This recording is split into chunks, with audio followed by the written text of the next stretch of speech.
Ibu mertua menyodorkan secangkir teh, lalu berbisik pelan. "Minumlah." "Nak, ini teh kesukaan almarhum bapak." Aku tersenyum, menerima cangkir itu, dan menukarnya diam-diam dengan cangkir milik perempuan asing yang duduk di sebelahku. Perempuan yang ia perkenalkan sebagai keponakan jauh.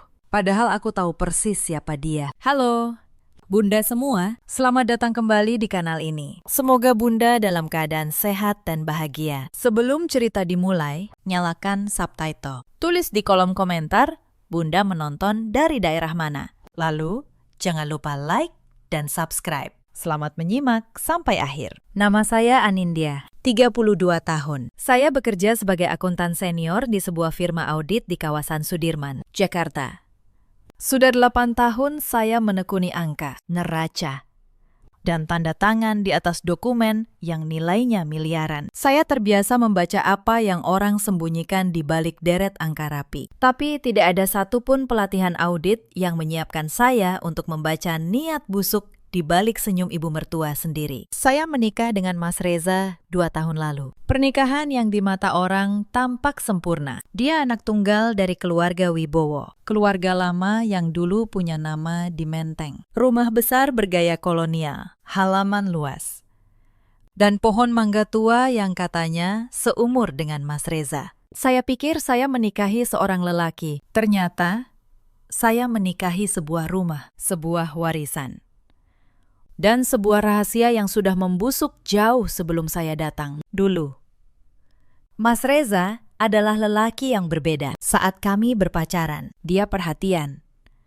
lembut, dan selalu membela saya. Saya bertemu dengannya di sebuah acara kantor, ketika perusahaannya menjadi klien firma audit tempat saya bekerja. Dia mengejar saya dengan kesungguhan yang membuat saya percaya bahwa dia lelaki yang baik. Kami menikah setelah setahun berpacaran. Saya pikir saya sudah menemukan rumah saya, dalam arti yang sebenarnya. Saya yatim piatu sejak muda, dan keluarga adalah hal yang paling saya rindukan. Saya kira keluarga Wibowo akan menjadi keluarga saya. Tapi pernikahan mengubah segalanya. Atau mungkin pernikahan hanya membuka topeng yang selama ini mereka kenakan. Bulan-bulan pertama masih manis. Lalu perlahan, saya mulai merasa ada jarak. Mas Reza mulai membandingkan saya dengan menantu-menantu lain. Bu Sutinah mulai menyindir soal cucu yang belum datang. Dan setiap kali ada masalah, Mas Reza selalu berdiri di pihak ibunya, tidak pernah di pihak saya. Awalnya semua manis. Bu Sutinah, ibu mertua saya,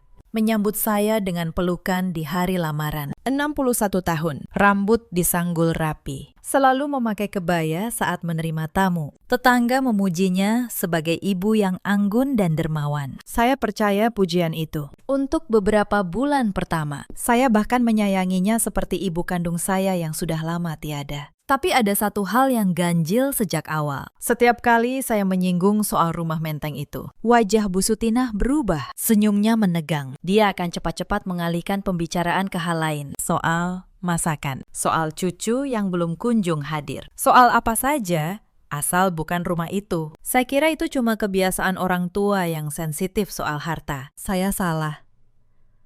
Rumah itu adalah pusat dari segalanya. 6 bulan lalu, kami pindah ke rumah menteng. Mas Reza yang memintanya. Katanya, ibunya kesepian sejak bapak mertua meninggal 3 tahun lalu. Katanya, sebagai anak tunggal, dia wajib menemani. Saya mengiyakan. Saya tinggalkan apartemen kecil kami yang nyaman di Kuningan dan pindah ke rumah besar yang dindingnya menyimpan terlalu banyak bisik-bisik. Sejak pindah, ada yang berubah.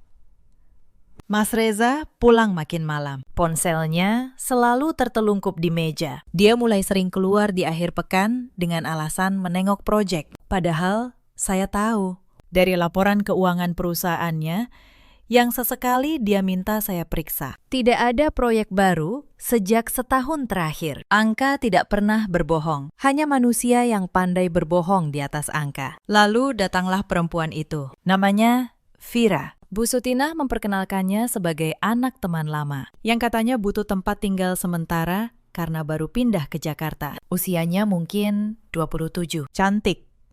Dengan cara yang tahu betul betapa cantiknya dia. Sejak hari pertama, Vira memanggil ibu mertua saya dengan Bunda. Bukan Tante, bukan Bu.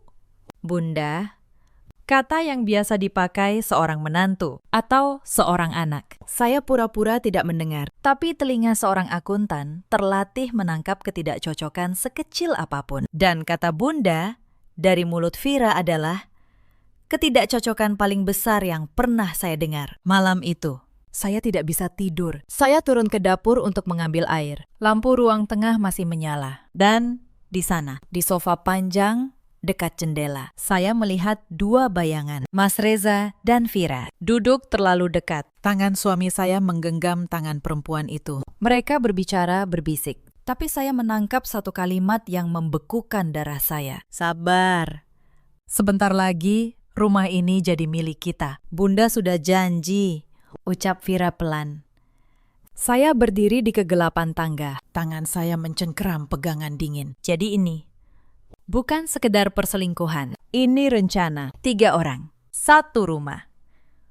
Dan saya adalah penghalang yang harus disingkirkan. Saya berdiri di sana entah berapa lama. Kaki saya terasa lemas, tapi kepala saya justru menjadi sangat jernih. Aneh, bagaimana sebuah pengkhianatan bisa membuat seseorang begitu tenang. Mungkin karena saya sudah lama merasa ada yang salah, dan malam itu hanya mengonfirmasi apa yang sudah saya curigai. Hati yang sudah lama waspada tidak akan hancur oleh kebenaran. Ia hanya akan mengeras. Saya teringat semua tanda yang dulu saya abaikan. Ponsel Mas Reza yang selalu tertelungkup. Pulangnya yang makin malam. Cara Bu Sutinah memandang Vira, penuh kasih.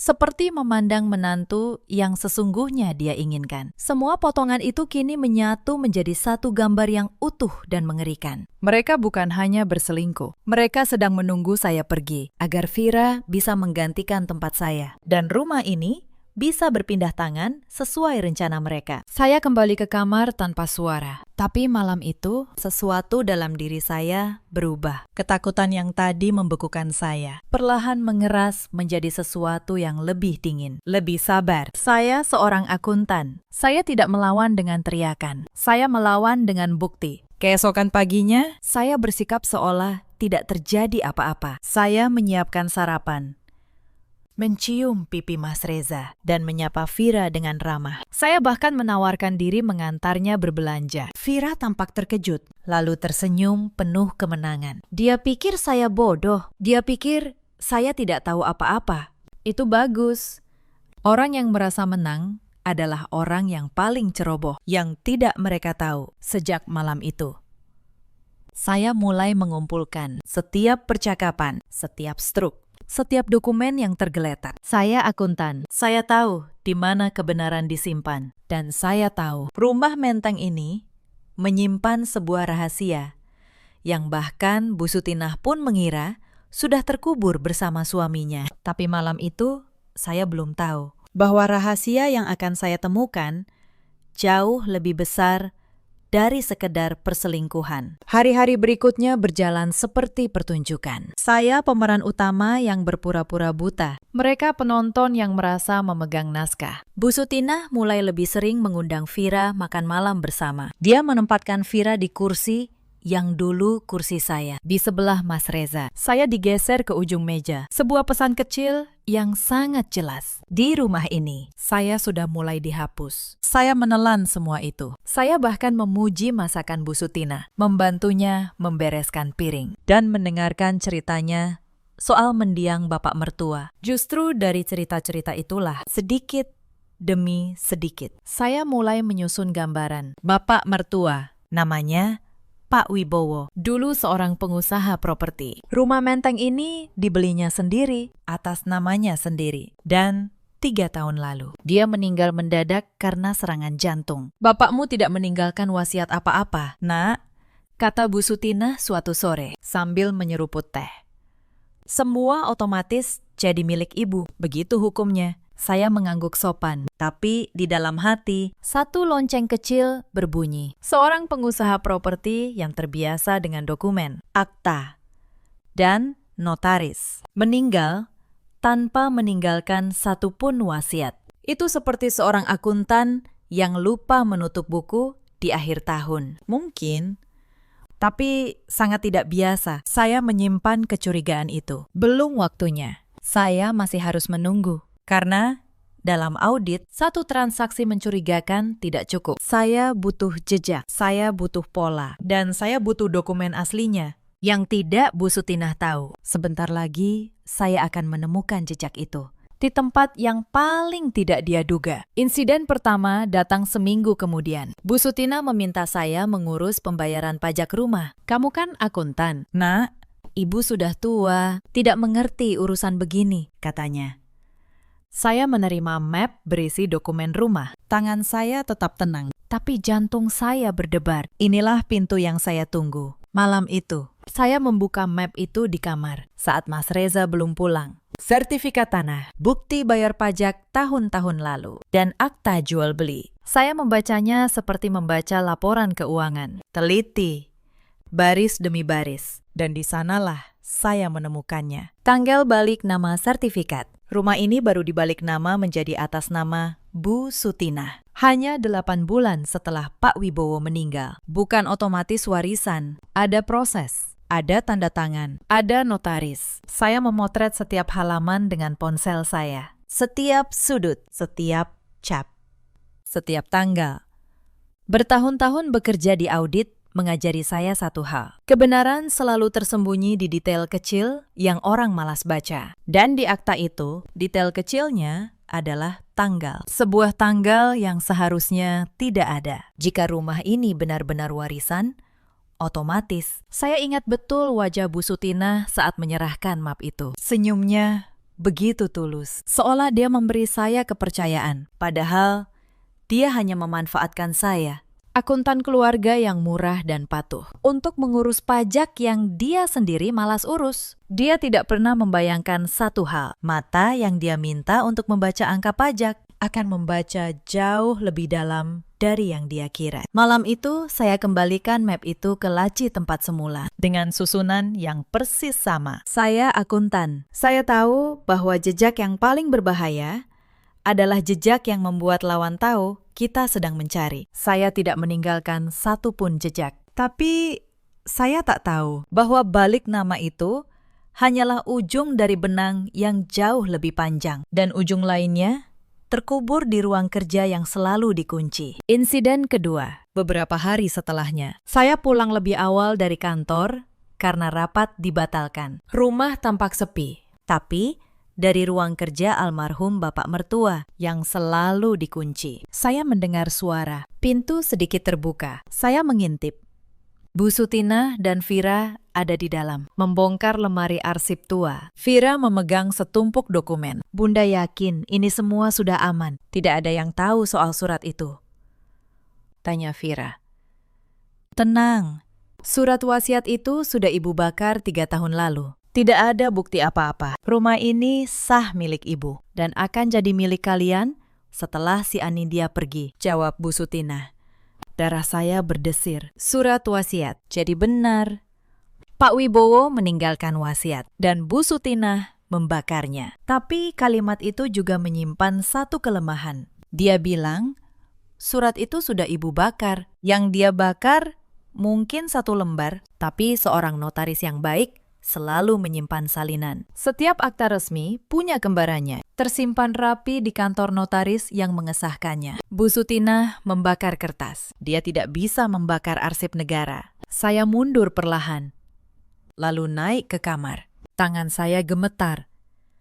Bukan karena takut, tapi karena tahu saya baru saja memegang ujung kunci. Di kamar, saya duduk lama di tepi ranjang. Pikiran saya berputar cepat, seperti saat menghadapi neraca yang angkanya tidak seimbang. Ada yang hilang, ada yang disembunyikan. Bu Sutinah membakar wasiat 3 tahun lalu, tepat di tahun balik nama rumah. Semuanya cocok, semuanya satu rangkaian. Perempuan itu sudah merencanakan ini sejak suaminya belum lama wafat. Dan kini, dengan kehadiran Vira, rencananya memasuki babak terakhir, menyingkirkan saya. lalu menyerahkan rumah pada anak dan perempuan simpanan anaknya. Tapi ada satu hal yang Bu Sutinah lupakan. Dia berpikir seperti orang yang terbiasa menyembunyikan. Saya berpikir seperti orang yang terbiasa menemukan. Itu dua dunia yang berbeda. Dia membakar selembar kertas dan merasa aman. Saya tahu.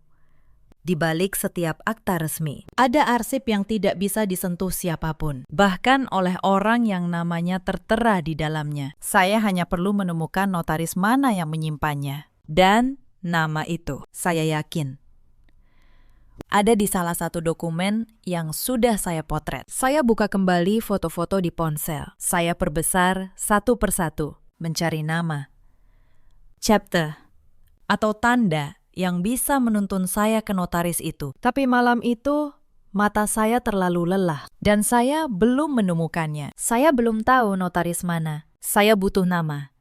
Dan nama itu pasti ada di suatu tempat dalam dokumen lama.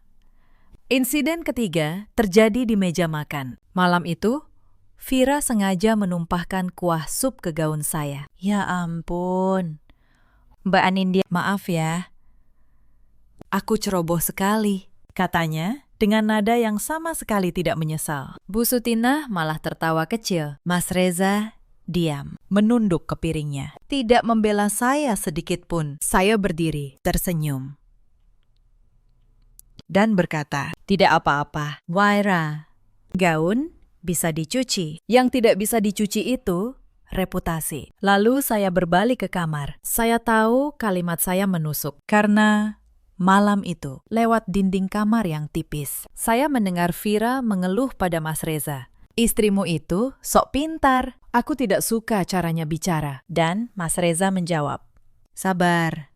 Sebentar lagi, dia akan pergi sendiri. Mama sudah punya rencana. Sebentar lagi, dia akan pergi. Saya mencatat kalimat itu di kepala. Mereka sedang menyiapkan sesuatu untuk mengusir saya. Saya harus lebih cepat dari rencana mereka. Sejak malam itu, sikap mereka semakin terbuka. Vira mulai memperlakukan saya seperti tamu yang tidak diundang di rumah saya sendiri. Dia menyuruh saya membuatkan kopi di depan tamu, seolah saya pembantu. Dia memuji masakan Bu Sutinah sambil menyindir masakan saya. Dan suatu kali, di depan kerabat yang datang berkunjung, dia berkata dengan nada manis, Mbak Anindya ini sibuk sekali dengan pekerjaannya, sampai lupa mengurus suami. Pantas saja.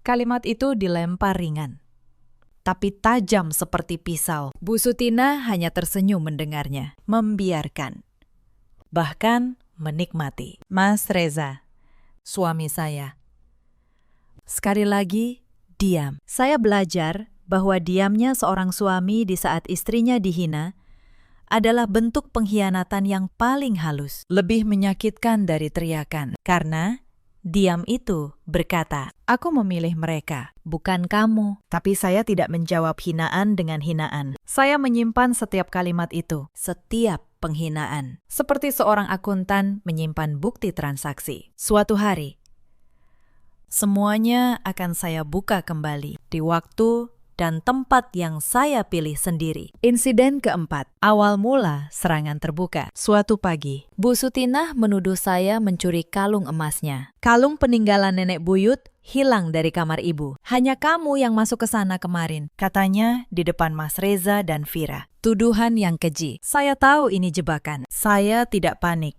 Saya hanya berkata, Bu, kemarin saya tidak masuk ke kamar ibu. Dan kalau ibu tidak percaya, ada CCTV di lorong. Mari kita periksa bersama-sama. Wajah Bu Sutinah seketika pucat. Dia tidak menyangka saya menyebut CCTV. Padahal CCTV itu dipasang almarhum bapak mertua. Dan saya baru tahu masih berfungsi setelah diam-diam memeriksanya minggu lalu. Bu Sutinah buru-buru berkata, mungkin ibu salah ingat. Mungkin terselip. Dan tuduhan itu menguap begitu saja. Tapi peristiwa kalung itu mengajari saya sesuatu yang berharga. CCTV di rumah ini masih hidup. Almarhum Pak Wibowo ternyata adalah lelaki yang sangat berhati-hati. Dia memasang kamera di lorong, di ruang tamu. Bahkan di dekat ruang kerjanya. Mungkin dia sudah lama curiga pada istrinya. Mungkin dia ingin merekam sesuatu. Apapun alasannya, kamera-kamera itu kini menjadi mata diam yang berpihak pada saya. Malam itu, saya pelajari cara mengakses rekamannya, dan saya simpan satu rekaman penting. Rekaman saat Bu Sutinah dan Vira keluar dari ruang kerja sambil membawa dokumen. Beberapa hari sebelumnya, saya tahu ini baru permulaan. Mereka akan mencoba cara lain. Dan saya benar. Insiden kelima jauh lebih licik. Vira mulai menyebar cerita ke tetangga dan kerabat bahwa saya istri yang dingin, yang menelantarkan suami, yang menyakiti hati ibu mertua. Dalam beberapa minggu, saya merasakan tatapan-tatapan sinis dari para kerabat yang dulu ramah. Bahkan, Bibi Mas Reza menelpon, menasihati saya agar lebih menghormati Bu Sutinah. Fitnah itu menyebar seperti racun di air. Tapi, saya tetap diam, karena saya tahu, fitnah yang tidak punya bukti akan runtuh saat kebenaran punya bukti. Fitnah itu paling menyakitkan saat datang dari mulut orang yang dulu menyayangi saya. Bibi Mas Reza, yang dulu menyebut saya menantu yang baik, kini bicara dengan nada dingin di telepon. Anindya, kamu itu beruntung punya mertua sebaik Bu Sutinah. Jangan sampai kamu kehilangan keluarga ini karena keras kepala, katanya.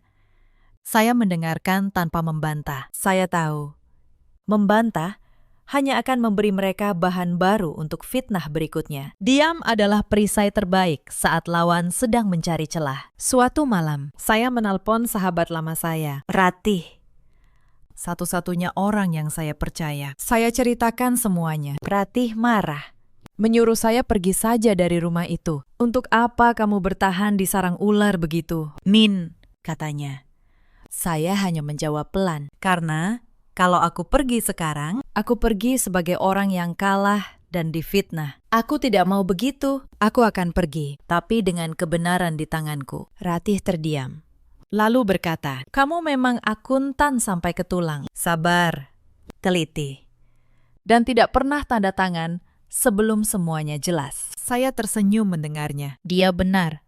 Saya gunakan kemarahan dan luka itu sebagai bahan bakar. Setiap fitnah yang dilempar pada saya ubah menjadi tekad. Malam-malam berikutnya, saya mulai bekerja lebih keras. Saya periksa kembali foto-foto dokumen yang saya ambil. Di salah satu sudut akta balik nama, ada stempel kecil, nama kantor notaris. Notaris Hartono dan rekan, Jakarta Pusat. Tangan saya berhenti. Inilah nama yang saya cari. Notaris yang mengesahkan balik nama. Dan jika dugaan saya benar, notaris yang sama mungkin menyimpan salinan wasiat asli Pak Wibowo. Insiden ke-6. Saya mengambil cuti 1 hari dari kantor. Dengan alasan sakit. Pagi-pagi sekali. Saat Mas Reza ke kantor, dan Bu Sutinah ke pasar. Saya pergi ke kantor Notaris Hartono. Sebagai akuntan yang sering berurusan dengan notaris, saya tahu cara bertanya. Saya tunjukkan surat keterangan bahwa saya menantu sah keluarga Wibowo. Dan saya menanyakan,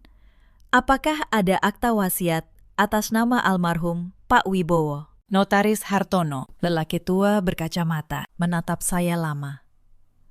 Lalu, dia membuka arsipnya. Ada, Bu, akta wasiat almarhum Bapak Wibowo dibuat dan disahkan 4 tahun lalu. Setahun sebelum beliau wafat. Salinan resminya tersimpan di sini, sesuai ketentuan hukum. Hanya saja, untuk membukanya secara hukum, dibutuhkan ahli waris yang berkepentingan. Saya menahan diri agar tidak menunjukkan kegembiraan. Tapi di dalam, jantung saya berdebar keras. Pakistan, boleh saya tanya satu hal? Kata saya, hati-hati. Apakah Bapak ingat siapa yang mengurus balik nama rumah Menteng menjadi atas nama Ibu Sutinah beberapa tahun lalu? Notaris Hartono menernyit, mengingat-ingat. Ibu Sutinah sendiri yang datang. Dia bilang, almarhum tidak meninggalkan wasiat. Jadi harta jatuh ke tangannya sebagai istri. Saya proses sesuai permintaan, karena saat itu tidak ada pihak lain yang mengajukan keberatan. Saya mengangguk. Jadi, begitu caranya. Bu Sutinah datang ke notaris yang sama yang menyimpan wasiat suaminya dan berbohong bahwa wasiat itu tidak ada. Dia mengandalkan satu hal, bahwa tidak ada yang akan repot-repot membuka arsip. Dia bertaruh pada kemalasan orang lain. Sayang sekali untuknya. Saya bukan orang yang malas membaca dokumen. Pakistan, kata saya. Kalau suatu saat saya datang lagi, membawa surat-surat yang membuktikan saya pihak berkepentingan. Apakah Bapak bersedia membuka wasiat itu secara resmi? Notaris Hartono menatap saya, lalu mengangguk pelan. Itu hak Anda secara hukum. Bu, selama Anda bisa membuktikan kepentingan Anda, saya wajib melayaninya. Hukum tidak boleh kalah oleh kebohongan. Kalimat itu terngiang di telinga saya sepanjang perjalanan pulang. Hukum tidak boleh kalah oleh kebohongan. Saya pulang dengan hati yang lebih ringan, tapi juga lebih waspada. Karena saya tahu, dari titik ini, saya harus bergerak sangat hati-hati. Satu langkah salah, dan mereka akan tahu saya sedang menyiapkan sesuatu. Insiden ke-7. Saya pulang dari kantor notaris dengan kepala penuh. Tapi di rumah, sebuah kejutan menunggu. Bu Sutina, Mas Reza, dan Vira duduk di ruang tamu. Seperti sebuah pengadilan kecil. Di meja ada map. Map yang berisi surat. Anindya, duduk, kata Bu Sutinah dingin. Kami sudah bicara. Pernikahanmu dengan Reza tidak membawa berkah. Sudah 2 tahun tidak ada anak. Ibu rasa lebih baik kalian berpisah baik-baik. Mas Reza menyodorkan map itu. Di dalamnya, surat gugatan cerai. Sudah disiapkan. Tinggal tanda tangan saya. Tanda tangani saja. Mbak, biar semua selesai dengan damai, kata Vira. Dengan senyum yang nyaris tak bisa dia sembunyikan. Mereka pikir mereka sudah menang. Mereka pikir saya akan menangis, memohon. Atau tanda tangan dengan tangan gemetar. Saya menatap surat itu. Lalu, saya menatap mereka satu persatu. Bu Sutinah yang sombong, Mas Reza yang pengecut, Vira yang serakah. Dan saya tersenyum. Boleh saya pelajari dulu suratnya? Saya kan akuntan, terbiasa membaca dokumen dengan teliti sebelum tanda tangan. Kata saya, tenang. Bu Sutinah mengangguk puas, mengira saya menyerah. Tentu. Nak, pelajari saja. Kami beri waktu seminggu. Saya ambil surat gugatan itu dan membacanya perlahan di depan mereka. Setiap pasal, setiap alasan yang mereka tuliskan, mereka menulis bahwa saya istri yang tidak becus, yang gagal memberi keturunan, yang menelantarkan rumah tangga. Fitnah yang sama yang Vira sebar ke kerabat. Kini hitam di atas putih. Saya hampir tertawa. Mereka tidak sadar. Dengan menuliskan fitnah itu di dokumen resmi, mereka justru memberi saya bukti tertulis tentang siapa yang sebenarnya menyerang lebih dulu. Saya mengerti, kata saya. Melipat surat itu dengan rapi. Saya akan pelajari baik-baik. Saya tidak mau ada yang salah. Demi kebaikan kita semua. Bu Sutinah tersenyum lebar, puas.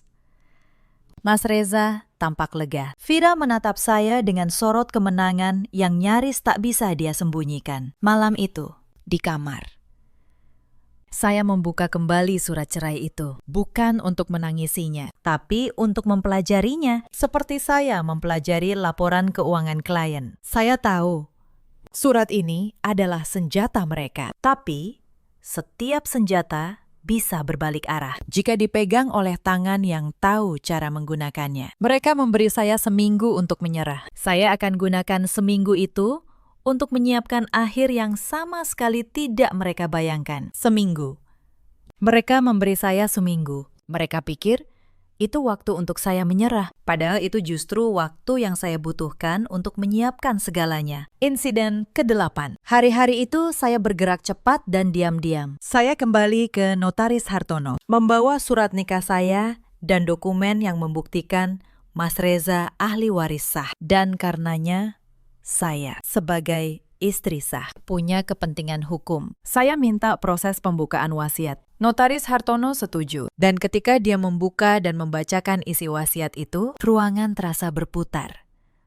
Pak Wibowo, dalam wasiatnya, menulis bahwa rumah Menteng dan seluruh tanah di sekitarnya ia wariskan bukan kepada Bu Sutinah, melainkan dibagi 2, setengah untuk Mas Reza anak satu-satunya. Dan setengah lagi untuk sebuah yayasan panti asuhan yang ia rahasiakan selama bertahun-tahun. Tapi yang paling mengguncang adalah satu paragraf terakhir. Pak Wibowo menulis bahwa ia mengetahui istrinya, Bu Sutinah, telah lama berniat menguasai seluruh harta dan menyingkirkan siapapun yang menghalangi. Karena itu, ia membuat wasiat ini dan menitipkan salinannya pada notaris, agar kebenaran tidak bisa dibakar. Saya menahan napas. Pak Wibowo sudah tahu, bertahun-tahun lalu. Dia sudah tahu watak istrinya, dan dia menyiapkan perlindungan dari liang kubur. Dan kini, tanpa sengaja, saya yang menemukan perlindungan itu. Notaris Hartono melepas kacamatanya, lalu menatap saya. Bu Anindya, saya sudah lama menyimpan wasiat ini. Jujur, saya sempat heran ketika Bu Sutinah datang dulu dan bilang tidak ada wasiat. Tapi saya tidak punya wewenang untuk membukanya tanpa pihak berkepentingan yang mengajukan. Hukum mengikat saya untuk diam. Hari ini, akhirnya, kebenaran almarhum bisa keluar. Suaranya bergetar sedikit. Mungkin dia juga lega setelah bertahun-tahun menyimpan rahasia yang tak bisa dia ungkapkan. Saya menerima salinan resmi wasiat itu, lengkap dengan berita acara pembukaan yang ditandatangani notaris. Tangan saya gemetar, bukan karena takut, tapi karena haru. Almarhum Pak Wibowo, lelaki yang hanya saya kenal lewat foto dan cerita, telah memberi saya senjata paling kuat dari liang kuburnya. Seolah dia tahu suatu hari akan datang seseorang yang cukup teliti untuk menemukan kebenaran ini. Lalu, saya menyiapkan satu hal lagi. Saya cek rekening koran perusahaan Mas Reza, yang dulu sering saya bantu audit. Saya masih menyimpan akses ke beberapa laporan dari masa ketika dia mempercayakan pembukuannya pada saya. Di sana, saya temukan aliran dana mencurigakan. Transfer rutin ke satu rekening atas nama Vira. Selama 6 bulan terakhir, suami saya membiayai perempuan itu dengan uang yang sebagian berasal dari menyewakan aset yang sebenarnya milik bersama, bahkan sebagian milik yayasan menurut wasiat. Saya cetak semuanya, saya rapikan dalam map, urut berdasarkan tanggal. Seperti saya menyusun kertas kerja audit. Setiap lembar diberi penanda, setiap transaksi diberi keterangan. Hitam di atas putih, tidak ada celah. Tidak ada ruang untuk berkilah. Saya bekerja sampai dini hari. Dan ketika map itu akhirnya rapi tersusun, saya menatapnya dengan perasaan yang sulit dijelaskan. Bukan dendam, bukan kebencian, hanya keyakinan tenang seorang akuntan yang tahu bahwa angkanya sudah seimbang dan kebenaran sudah siap dipresentasikan. Insiden ke-9, malam sebelum hari penentuan. Saya duduk di kamar, menatap dua map di pangkuan saya. Map pertama, surat gugatan cerai yang mereka beri. Map kedua, salinan wasiat asli dan bukti aliran dana. Saya sudah memutuskan. Saya tidak akan tanda tangan surat cerai itu dengan air mata. Saya akan menandatanganinya dengan kemenangan. Tapi di ruang tamu, di depan semua orang. Saya menghubungi Notaris Hartono, memintanya hadir keesokan harinya. Saya juga menghubungi seorang kerabat senior keluarga Wibowo, Pak D. Hartanto, yang dihormati seluruh keluarga, dan beberapa kerabat yang dulu termakan fitnah Vira. Saya undang mereka semua dengan alasan acara perpisahan keluarga. Bu Sutinah setuju dengan senang hati. Dia pikir itu akan jadi acara pengusiran saya. Dia tidak tahu itu akan jadi acara keruntuhannya sendiri. Malam itu saya tidur nyenyak. Untuk pertama kalinya sejak pindah ke rumah ini. Karena besok semua kebenaran akan keluar dari laci dan tidak ada api yang bisa membakarnya lagi. Hari penentuan tiba. Matahari menteng pagi itu terasa berbeda. Ruang tamu rumah besar itu dipenuhi orang. Pak D. Hartanto, sesepuh keluarga, duduk di kursi utama. Di sekelilingnya, kerabat-kerabat yang dulu memandang saya sinis, kini hadir. Penasaran.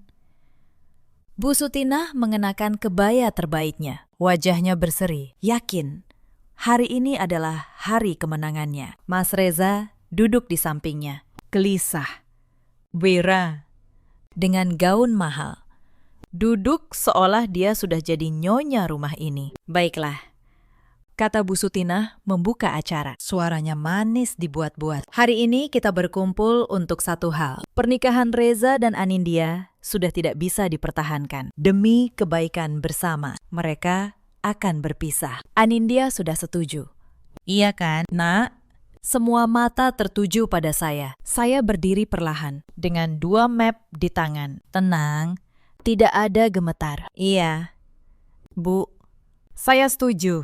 Kita selesaikan semua hari ini. Sampai tuntas. Sampai bersih, kata saya. Bu Sutinah tersenyum lebar. Tapi senyum itu tidak akan bertahan lama. Sebelum saya tanda tangan surat cerai ini, saya angkat map pertama. Izinkan saya, sebagai akuntan, melakukan apa yang biasa saya lakukan sebelum menutup sebuah perkara. Memeriksa semua dokumen, agar tidak ada yang janggal di kemudian hari. Bukankah Ibu sendiri yang bilang, semua harus diselesaikan baik-baik? Tentu. Nak, silakan. Jawab Bu Sutinah, masih merasa di atas angin. Saya menarik napas. Pertama, soal rumah ini. Ibu pernah berkata pada saya bahwa almarhum Bapak tidak meninggalkan wasiat apapun. Dan rumah ini otomatis jatuh ke tangan Ibu. Saya menatap Bu Sutinah lurus. Tapi rumah ini baru dibalik nama menjadi atas nama Ibu 8 bulan setelah Bapak wafat lewat Notaris Hartono dan rekan. Itu bukan warisan otomatis, Bu. Itu sebuah proses balik nama yang artinya ada dokumen. Ada dasar hukumnya. Senyum Bu Sutinah mulai memudar. Itu urusan rumit. Kamu tidak perlu ikut campur. Saya akuntan, Bu. Mengurus hal rumit adalah pekerjaan saya, kata saya. Dan karena hari ini kita ingin semua bersih, saya undang seseorang yang bisa menjelaskan urusan rumit ini dengan benar. Saya menoleh ke arah pintu. Silakan masuk. Pak Hartono. Pintu terbuka. Notaris Hartono melangkah masuk, membawa map besar berisi dokumen resmi. Wajah Bu Sutinah seketika pucat pasi. Mas Reza menegang. Vira mulai gelisah di kursinya. Para kerabat saling pandang, bingung. Selamat pagi semua, kata Notaris Hartono dengan tenang. Saya notaris yang mengesahkan beberapa dokumen keluarga ini atas permintaan Ibu Anindya sebagai pihak yang berkepentingan secara hukum dan sesuai prosedur. Saya telah membuka akta wasiat almarhum Bapak Wibowo yang tersimpan di kantor saya selama 4 tahun. Wasiat. Pak De Hartanto mengernyit. Setahu kami, almarhum tidak meninggalkan wasiat. Sutinah bilang begitu. Itu tidak benar. Pakistan, jawab Notaris Hartono. Almarhum Bapak Wibowo membuat wasiat resmi 4 tahun lalu. Saya yang mengesahkannya sendiri. Salinan resminya tersimpan di kantor saya, sesuai hukum yang berlaku. Dia membuka map, mengeluarkan dokumen bersegel, dan inilah isinya. Ruangan senyap. Bahkan jam dinding tua terdengar berdetak. Notaris Hartono membacakan, rumah menteng dan seluruh tanah dibagi 2. Setengah untuk Mas Reza, setengah untuk yayasan panti asuhan yang dirahasiakan almarhum. Dan paragraf terakhir yang membuat seluruh ruangan menahan napas. Almarhum Pak Wibowo menulis bahwa ia mengetahui istrinya berniat menguasai seluruh harta dan menyingkirkan siapapun yang menghalangi. Dan karena itu, ia membuat wasiat ini agar kebenaran tidak bisa dihapus. Bohong. Bu Sutinah tiba-tiba berdiri, suaranya melengking. Itu dokumen palsu. Suami saya tidak pernah membuat wasiat seperti itu. Dokumen ini disahkan dengan tanda tangan dan cap resmi negara. Bu, jawab Notaris Hartono tenang. Dan menariknya, Ibu tadi bilang almarhum tidak pernah membuat wasiat. Tapi sekarang Ibu bilang wasiat ini palsu. Berarti Ibu mengakui ada wasiat, hanya menolak isinya. Mana yang benar? Bu Sutinah terdiam, mulutnya terbuka. Tapi tak ada kata yang keluar. Dia terjebak oleh mulutnya sendiri. Para kerabat mulai berbisik. Pak De Hartanto menatap Bu Sutinah dengan kekecewaan yang dalam. Sutinah, kata Pak De Hartanto dengan suara berat. Kakakku, almarhum Wibowo, adalah orang yang paling jujur yang pernah aku kenal. Dan kamu, istrinya sendiri, tega membakar amanah terakhirnya. Demi apa? Demi harta yang bahkan tidak akan kamu bawa mati. Bu Sutinah tidak menjawab. Wajahnya yang tadi penuh kesombongan, kini pucat seperti kertas. Para kerabat yang dulu menghormatinya, kini menatapnya dengan jijik. Dalam satu pagi, reputasi yang dia bangun puluhan tahun runtuh seketika. Saya melangkah maju. Saya dengar sendiri. Bu, beberapa minggu lalu, di ruang kerja almarhum, Ibu berkata pada Vira bahwa surat wasiat itu sudah Ibu bakar 3 tahun lalu. Ibu kira dengan membakar 1 lembar, kebenaran ikut terbakar. Ibu lupa. Akta resmi selalu punya salinan di notaris. Ibu bisa membakar kertas, Bu. Tapi Ibu tidak bisa membakar arsip negara. Kamu menguping. Desis, Bu Sutinah. Saya menemukan kebenaran, jawab saya. Itu berbeda, tapi saya belum selesai. Saya angkat map kedua. Dan satu hal lagi, karena kita ingin semua bersih hari ini. Saya menatap Vira, yang kini wajahnya sudah putih. Vira diperkenalkan kepada kami sebagai keponakan jauh yang butuh tempat tinggal. Tapi izinkan saya tunjukkan sesuatu. Saya keluarkan lembaran dari map kedua. Ini rekening koran pasar Mas Reza. Selama 6 bulan terakhir, ada transfer rutin ke satu rekening atas nama Vira. Jumlahnya tidak sedikit, puluhan juta setiap bulan. Kerabat-kerabat terkesiap. Mas Reza menunduk, tak berani menatap siapapun. Vira berdiri, hendak protes, tapi suaranya tercekat. Keponakan jauh tidak menerima transfer puluhan juta setiap bulan dari suami orang lain, kata saya. Suara saya dingin dan jelas. Dan keponakan jauh tidak duduk berpegangan tangan di sofa dengan suami orang sambil berkata, "Sabar, sebentar lagi rumah ini jadi milik kita." Saya dengar kalimat itu dengan telinga saya sendiri malam itu. Di rumah ini, ruangan meledak dalam keterkejutan. Bibi yang dulu menasihati saya, kini menutup mulut dengan tangan. Pak De Hartanto berdiri, wajahnya merah karena marah. "Reza, apa ini semua benar?" gertaknya. Mas Reza, suami saya, lelaki yang 2 tahun lalu berjanji di hadapan penghulu, kini hanya bisa menunduk dan berbisik. Maafkan saya." Pengakuan yang lebih nyaring dari teriakan apapun. Saya menatap Mas Reza lama. "Lelaki yang dulu saya cintai, Mas Reza," kata saya pelan. Tapi jelas, saya tidak pernah meminta banyak. Saya hanya minta satu hal, berdiri di pihak saya. Sekali saja, saat saya benar. Tapi Mas memilih diam. Setiap kali Ibu Mas dan perempuan itu menyerang saya. Mas pikir diam itu netral? Masalah, diam saat melihat ketidakadilan. Itu memihak yang berbuat zolim. Mas Reza tidak berani mengangkat wajahnya. Air matanya jatuh ke lantai. Tapi sudah terlambat. Air mata pengkhianat tidak bisa mencuci dokumen yang tergeletak di meja. "Berapa banyak uang yang Mas berikan pada Vira? Sementara Mas bilang pada saya bahwa perusahaan sedang sulit," tanya saya. "Saya yang membantu pembukuan, Mas. Saya yang tahu setiap rupiah keluar masuk. Mas pikir saya tidak akan menemukannya." Mas lupa. Mas menikahi seorang akuntan. Mas Reza terdiam. Tubuhnya gemetar. Tidak ada satupun jawaban yang bisa dia berikan. Saya menoleh ke Bu Sutinah, yang kini terduduk lemas di kursinya. "Bu, selama ini Ibu menuduh saya mencuri kalung. Ibu menyebar fitnah lewat Vira, bahwa saya istri yang dingin dan durhaka. Ibu menggeser kursi saya di meja makan. Ibu menyiapkan surat cerai ini untuk mengusir saya, agar rumah yang sebenarnya bukan sepenuhnya milik Ibu bisa diberikan kepada anak dan gundik anak Ibu." Saya letakkan surat cerai di meja. "Ibu benar. Pernikahan ini memang harus selesai. Tapi bukan karena saya yang durhaka. Karena saya tidak mau lagi tinggal di rumah yang dibangun di atas kebohongan dan pengkhianatan." Saya mengambil pena. Di hadapan semua orang, saya menandatangani surat cerai itu. Bukan dengan tangan gemetar, dengan tangan yang mantap. Saya tanda tangan, "Mas Reza." Bukan karena Ibu menyuruh, tapi karena saya memilih. Ada perbedaan besar di antara keduanya. Pak D. Hartanto sebagai sesepuh keluarga berdiri dan berkata dengan suara berat, "Mulai hari ini, urusan wasiat ini akan kami selesaikan secara hukum. Sesuai isi wasiat almarhum Sutinah.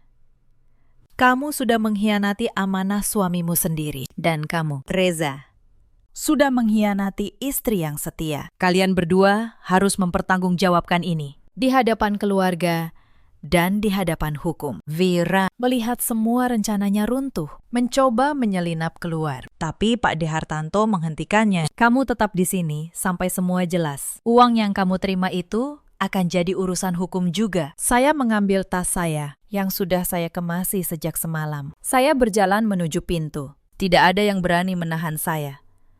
Di ambang pintu, saya berhenti sejenak. Menoleh ke belakang, Bu Sutinah menangis. Bukan karena menyesal, tapi karena kalah. Mas Reza menunduk, hancur oleh rasa malunya sendiri. Vira terduduk, rencananya berubah jadi abu. "Bu," kata saya pelan, "untuk terakhir kalinya. Ibu pernah memberi saya secangkir teh dan menyuruh saya meminumnya. Saya tidak pernah meminumnya, karena saya selalu tahu ada hal-hal yang tampak manis di permukaan, tapi pahit di dasarnya, sama seperti rumah ini." Lalu, saya melangkah keluar ke udara pagi menteng yang akhirnya terasa bebas. Di belakang saya dengar suara tangis Bu Sutinah pecah, bercampur dengan suara para kerabat yang mulai menuntut penjelasan.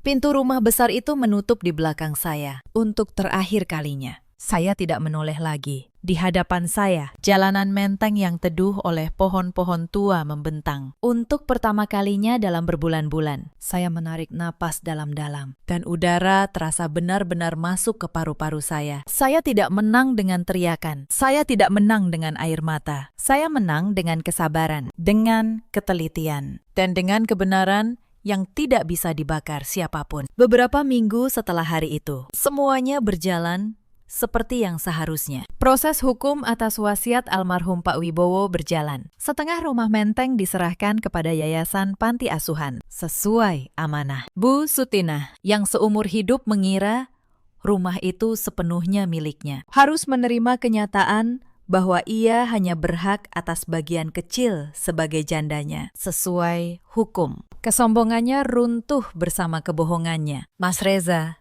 kehilangan lebih dari sekedar istri. Reputasinya hancur di mata seluruh keluarga besar. Kerabat yang dulu memujinya sebagai menantu idaman, kini berbalik. Perusahaan kecilnya yang ternyata sudah lama goyah, semakin terpuruk setelah skandal aliran dana ke Vira terbongkar. Uang yang ia hambur-hamburkan untuk perempuan itu tak pernah kembali. Vira menghilang secepat ia datang. Begitu tahu rumah itu tidak akan pernah jadi miliknya. Dan begitu tahu namanya tercatat dalam dokumen yang bisa berakhir di pengadilan, ia pergi tanpa pamit. Cinta yang dibangun di atas keserakahan selalu rapuh. Begitu hartanya lenyap. Lenyap pula semuanya. Saya sendiri kembali ke apartemen kecil di Kuningan, tempat yang dulu saya tinggalkan. Tempat yang sederhana.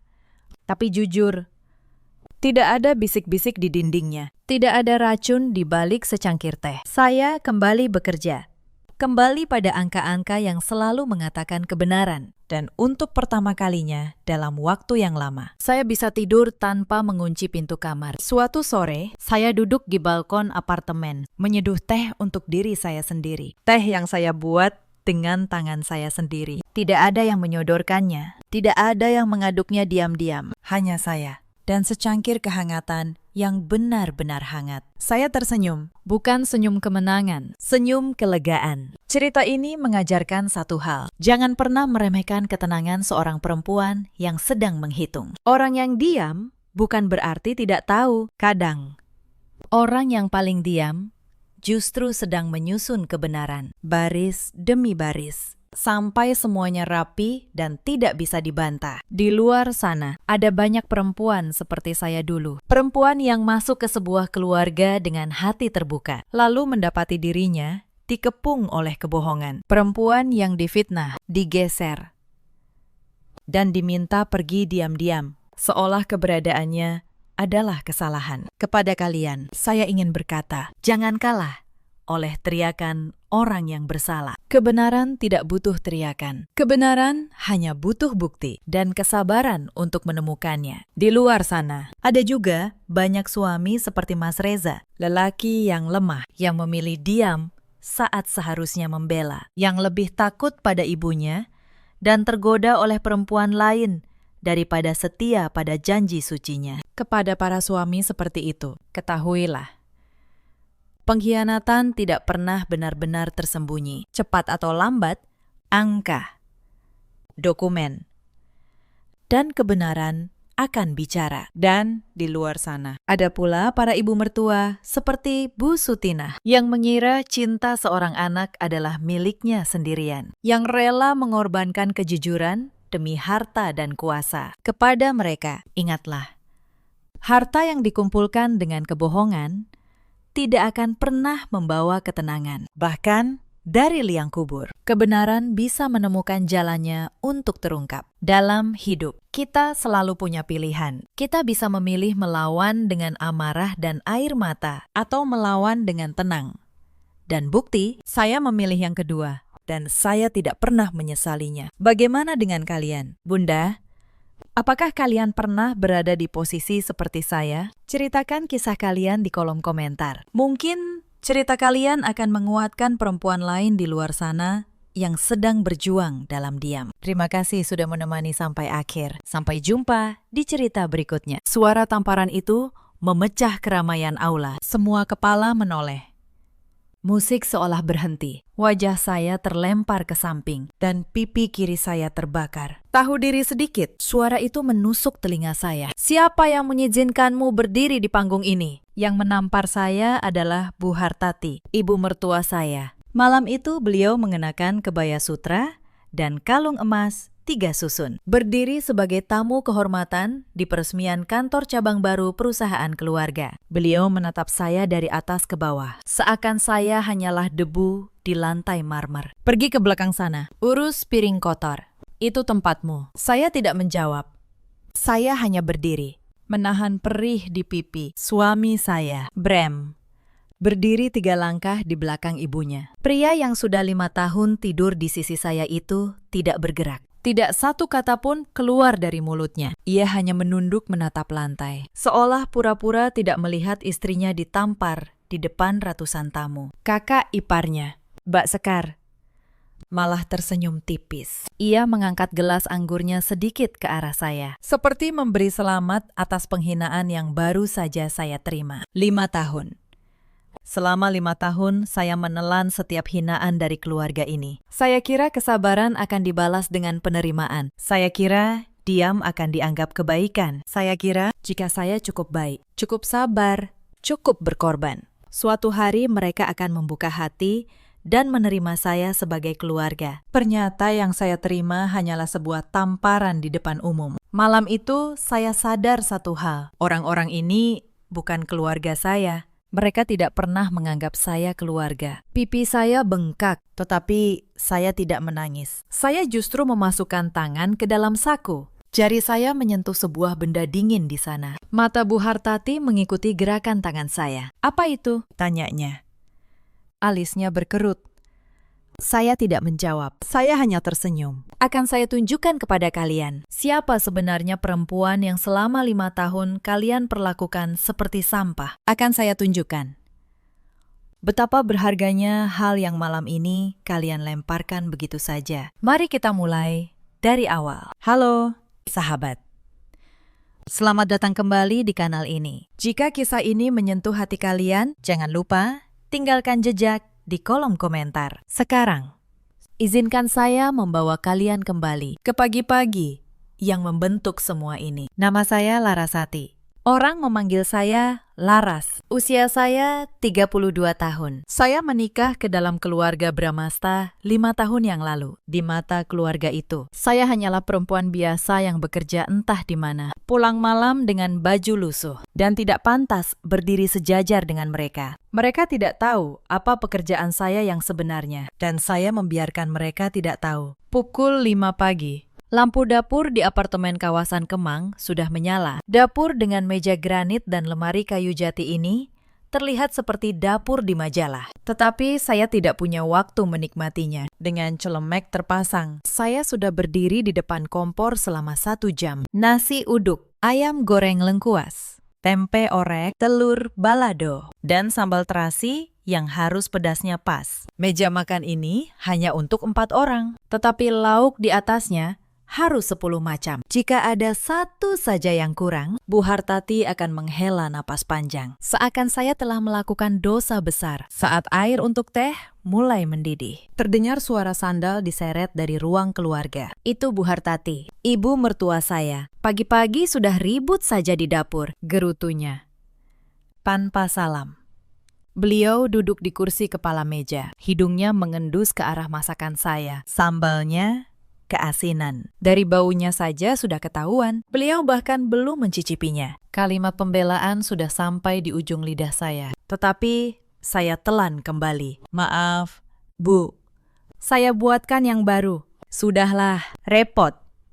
Tak lama, Pak Gunawan, ayah mertua saya, keluar dengan setelan jas lengkap. 2 tahun lalu. Beliau masih memakai kemeja biasa dan menyetir mobil tua. Sekarang setiap pagi, beliau berdasi, dijemput supir. Dan bicara seolah seluruh Jakarta berutang hormat kepadanya. Perusahaan membesar, dan gaya pun ikut membesar. Suami saya, Brem, duduk dengan wajah masih mengantuk. Sayang, kaos kaki hitam saya di mana? Di laci kedua, sebelah kiri. Tanpa berterima kasih, ia kembali ke kamar dan keluar membawa kaos kakinya. Di rumah ini, saya hanyalah mesin penjawab lokasi kaos kaki. Bahkan sebelum saya sempat duduk, mereka bertiga sudah mulai makan. Bu Hartati menyendok sedikit sambal, lalu mengerutkan dahi. Tetap saja asin. Sudah saya kurangi cabainya, Bu. Ya sudah. Tidak sampai bikin sakit perut. Tidak sampai bikin sakit perut. Kalimat itulah pujian paling tinggi yang pernah singgah untuk saya di rumah ini. Saat itu, ponsel di meja bergetar. Panggilan video dari Mbak Sekar, kakak ipar saya. Pagi, Bu, sapanya manis. Suara Bu Hartati seketika berubah lembut. Suara yang hanya keluar untuk anak kandungnya. Di layar, mata Mbak Sekar melirik ke arah saya.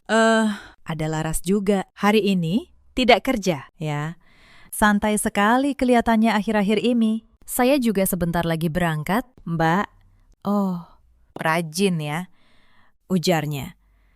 Lalu tersenyum penuh arti. Saya tahu itu sindiran. Di benaknya, menantu dari keluarga yang sekarang punya aset puluhan miliar, masih repot-repot kerja kasar untuk uang receh. Setelah panggilan berakhir, Bu Hartati bergumam, seakan bicara pada diri sendiri. Sekar sibuk membesarkan nama keluarga. Tapi ada juga menantu yang setiap hari keluyuran entah kemana, cari uang recehan.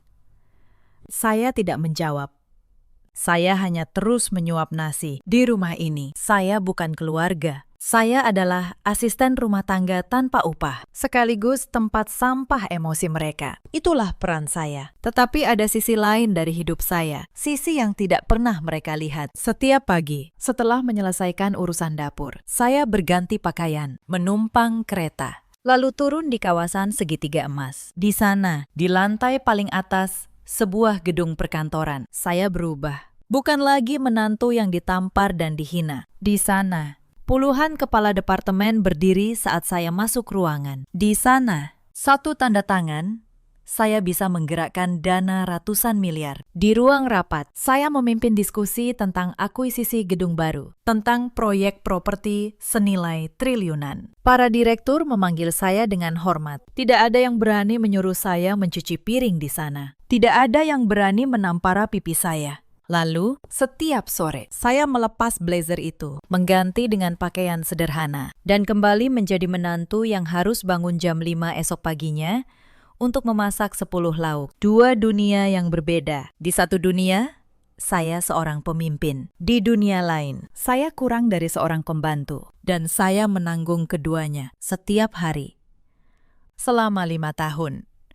Mengapa saya tahan? Karena saya masih percaya, jauh di dalam hati, bahwa suami saya akan berubah. Bahwa suatu hari, ia akan berdiri di antara saya dan ibunya dan berkata, "Cukup, Saya menunggu hari itu dengan kesabaran yang bahkan saya sendiri heran dari mana datangnya. Hari itu tidak pernah datang. Setelah mereka pergi, saya menumpuk piring-piring bekas, lalu berdiri menghadap bak cuci. Tangan saya membilas. Mata saya menatap Jakarta dari jendela lantai 12. Sinar pagi memantul di kaca gedung-gedung tinggi di kejauhan. Tetapi saya tahu, kemewahan apartemen ini bukan hal yang saya banggakan. Bagaimana saya bisa sampai di titik ini? Sambil membilas piring terakhir, saya mengenang 5 tahun ke belakang. Di awal pernikahan, keluarga Bramasta tidak seperti sekarang. Perusahaan mereka, PT Bramasta Karya, hanyalah kontraktor kelas menengah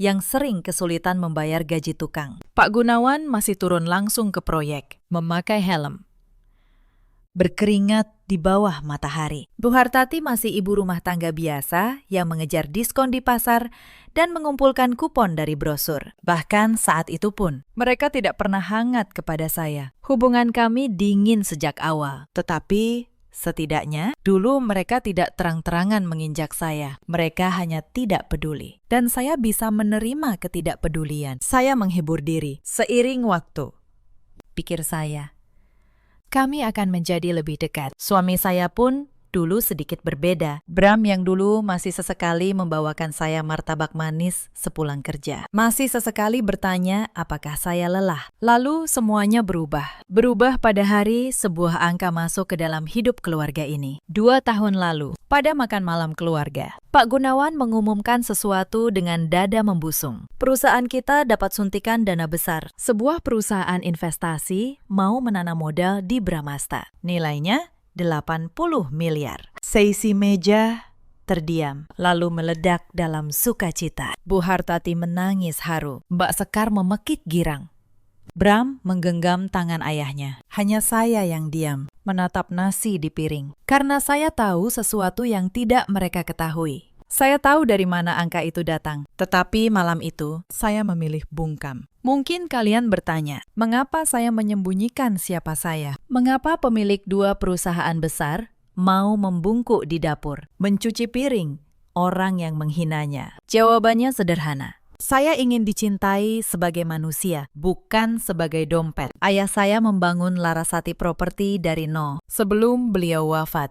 Beliau berpesan satu hal kepada saya. Nak, kata beliau, di dunia ini banyak orang yang mencintaimu karena hartamu, dan kamu tidak akan pernah tahu siapa yang tulus jika kamu tidak pernah menjadi orang biasa di mata mereka. Maka, saat bertemu Bram, saya tidak pernah menyebut siapa saya. Bram saat itu hanya karyawan biasa di sebuah kontraktor kecil milik ayahnya. Ia tampak sederhana, tampak jujur.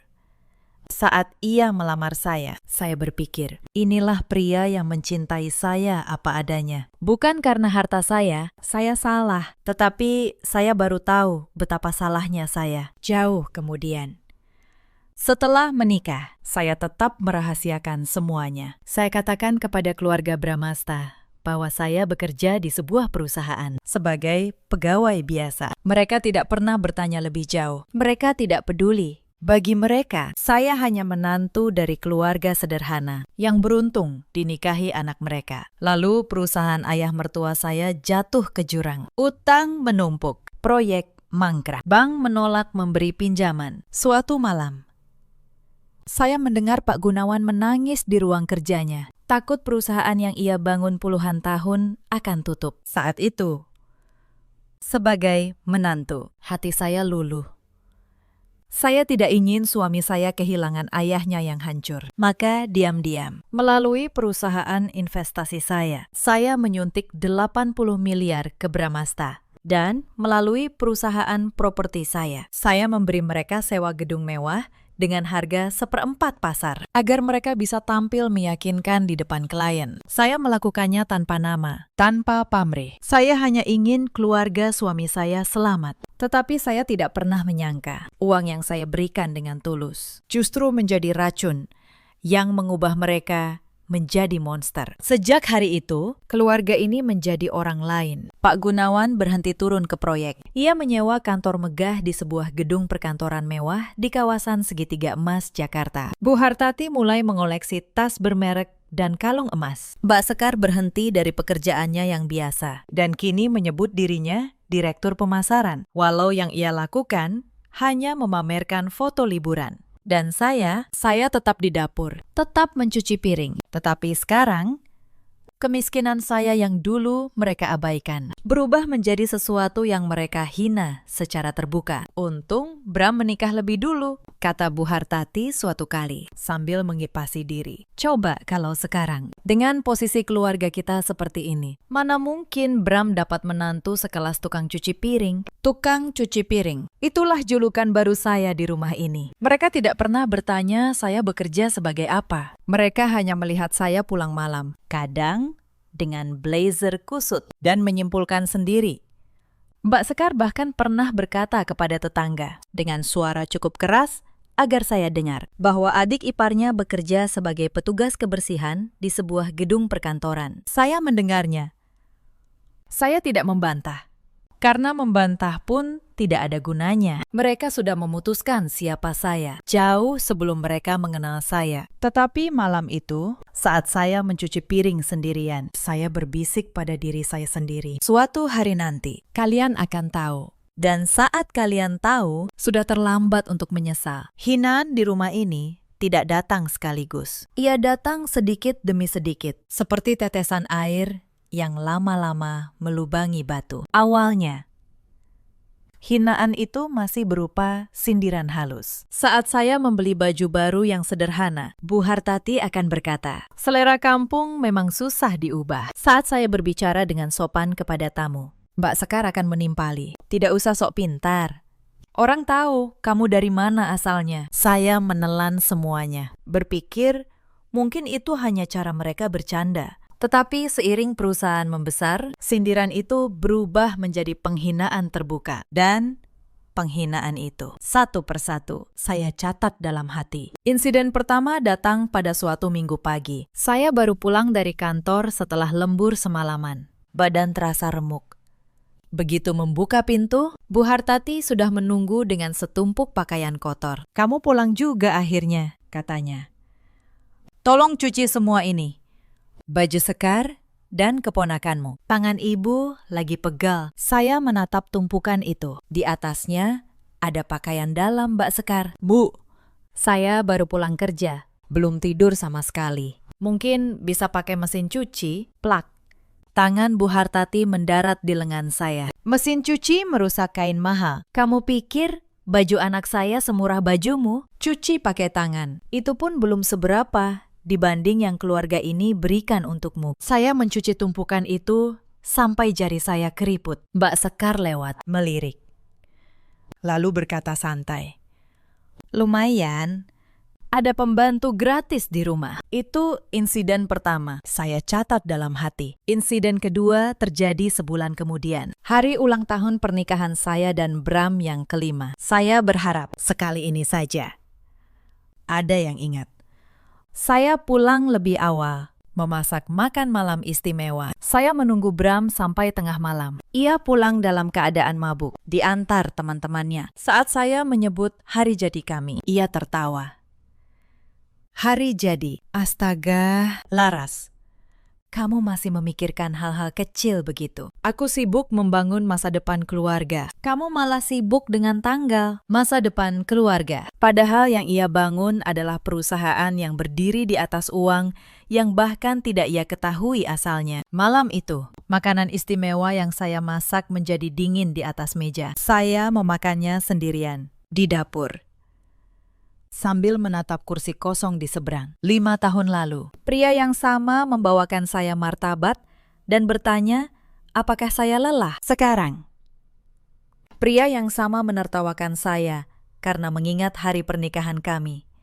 Saya bertanya pada diri sendiri, kapan cinta itu berubah menjadi penghinaan? Dan apakah cinta itu pernah benar-benar ada? Atau hanya saya yang membayangkannya? Insiden ketiga jauh lebih menyakitkan. Suatu sore, saya mendengar Bu Hartati berbicara di telepon dengan saudaranya di kampung. Iya, menantu saya itu, yang kerja bersih-bersih gedung. Kasihan sebenarnya. Tapi mau bagaimana? Sudah telanjur dinikahi Bram waktu kami masih susah. Sekarang, kami sudah jadi keluarga 80 miliar. Ya jadi tidak sepadan. Keluarga 80 miliar. Mereka mengulang angka itu seperti mantra. Seakan 80 miliar itu jatuh dari langit. Bukan masuk dari sebuah perusahaan investasi yang bahkan tidak pernah mereka selidiki pemiliknya. Insiden keempat, Mbak Sekar datang ke apartemen membawa anaknya dan menumpang selama 2 minggu. Selama 2 minggu itu, saya memasak untuk 6 orang, mencuci untuk 6 orang, dan tidur hanya 4 jam setiap malam karena tetap harus bekerja. Pada hari terakhir, Mbak Sekar menyelipkan selembar 50.000 ke tangan saya. Ini, buat jajan. Anggap saja upah. Kamu kan memang biasa kerja kasar. Saya tidak mengambil uang itu. Saya letakkan kembali di meja. Mbak Sekar mendengus. Sombong sekali. Padahal cuma tukang bersih-bersih. Insiden kelima. Saya jatuh sakit, demam tinggi, tubuh menggigil. Saya meminta izin tidak memasak 1 pagi saja. Bu Hartati berdiri di depan kamar saya. Tidak masuk. Hanya bicara dari balik pintu. Sakit itu alasan orang malas. Dulu waktu saya jadi menantu, demam pun saya tetap masak. Kamu ini manja sekali. Pantas saja tidak naik-naik derajatnya. Saya bangun dengan kepala berputar dan tetap memasak. Sambil mengaduk sup di atas kompor, air mata saya menetes ke dalam panci. Bukan karena sakit di tubuh, karena sakit di tempat lain yang tidak bisa disembuhkan obat. Hari itu, saya hampir mengatakan semuanya. Hampir saya lemparkan celemek itu. Hampir saya teriakkan, siapa saya sebenarnya? Tetapi saya menahan diri, karena saya tahu jika saya mengungkapnya saat itu, mereka akan langsung berubah manis. Dan saya tidak ingin penerimaan yang dibeli dengan harta. Saya ingin tahu, sampai sejauh mana mereka berani. Jika mereka pikir, saya tidak punya apa-apa. Hari itu, saya memilih terus diam dan terus mencatat. Insiden keenam adalah yang menyentuh batas saya. Suatu hari, surat tagihan kartu kredit Mbak Sekar tertinggal di meja makan. Angkanya membuat saya tertegun. Puluhan juta untuk tas, untuk liburan, untuk barang mewah. Dan di bawahnya tertulis bahwa pembayaran ditarik dari rekening perusahaan. Rekening perusahaan. Uang yang seharusnya untuk membayar tukang, untuk membeli material, untuk menjalankan proyek, dipakai untuk membeli tas Mbak Sekar. Saya menyimpan informasi itu. Saya menyimpan banyak hal di rumah ini. Mereka kira saya bodoh karena saya diam. Mereka tidak tahu. Diam adalah cara saya mengumpulkan bukti. Yang membuat saya sakit bukan jumlah uangnya. Sebagai pemilik perusahaan, angka itu kecil bagi saya. Yang membuat saya sakit adalah bahwa uang itu secara tidak langsung berasal dari saya. Dari investasi yang saya tanam dengan tulus untuk menyelamatkan keluarga ini. Uang yang seharusnya membangun perusahaan dipakai keluarga ini untuk membeli kemewahan sambil menghina orang yang memberikannya. Mereka menari di atas uang saya sambil meludahi wajah saya. Insiden ketujuh menyentuh harga diri saya paling dalam. Suatu hari, kalung emas Bu Hartati hilang tanpa bertanya, tanpa mencari.